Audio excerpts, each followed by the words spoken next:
O my goodness, আমার little বোনের হাতের হোমমেড পিৎজা এত মজা। চলো ভিডিওটা শুরু থেকে শুরু করি।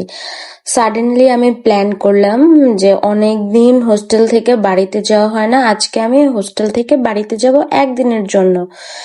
দেন খুবই আর্লি মর্নিং আমি বাসে উঠে পড়ি এবং আর্লি আর্লি কিন্তু আমি বাসায় চলে যাব। আর আই ডোন্ট নো হোয়াই আজকের ওয়েদারটা এত বেশি সুন্দর। বাসায় যাওয়ার পর আমাদের উইন্ডো থেকে এত সুন্দর একটা ভিউ, ও মাই গড, কোজি, মানে কুল শাইনিং, উফ, ব্লু একটা স্কাই।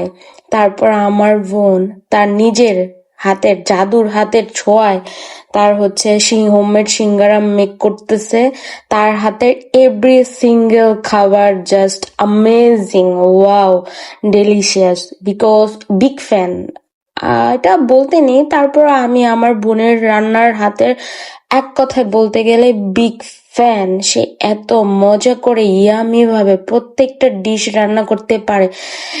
আম, আমি যদি হচ্ছে স্পেসিফিক ভাবে বলি তাহলে মাস্ট বি বলবো যে তার হাতের এভরি ইফতার টাইমের যে আইটেম গুলো হয়, ইস, জাস্ট প্রত্যেক বাইটে আমি জাস্ট কি বলে হয়ে যায়, মোমের মতো গলে যায়, এটাকে কি বলে, মেবি।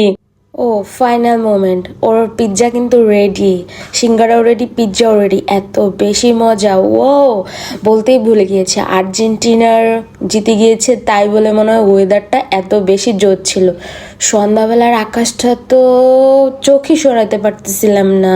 আর আজকে আকাশে হচ্ছে রেনবো ছিল, রেনবো যাওয়ার পরে এরকম কেন হয়ে গেল জানি না, বাট জোশ ছিল, আমি তাকাচ্ছিলাম আর ফিদা হয়ে যাচ্ছিলাম। আজকে সকাল থেকে ওয়েদারটা জাস্ট ওয়াও। আর আমি যখন বাড়িতে যাই শুধু খাওয়ার উপরেই থাকি, ইট আর ইট। আম্মু এত বেশি ইয়ামি ফুড রেডি করে আর আমার বোনও সাথে। তারপর পরের দিন অনেক আর্লি মর্নিং, মেবি এটা 5 AM আমি ঢাকায় চলে এসেছি। আমার এই ব্লগটি যদি তোমাদের ভালো লাগে অবশ্যই কমেন্ট করে জানাবে। আল্লাহ হাফেজ।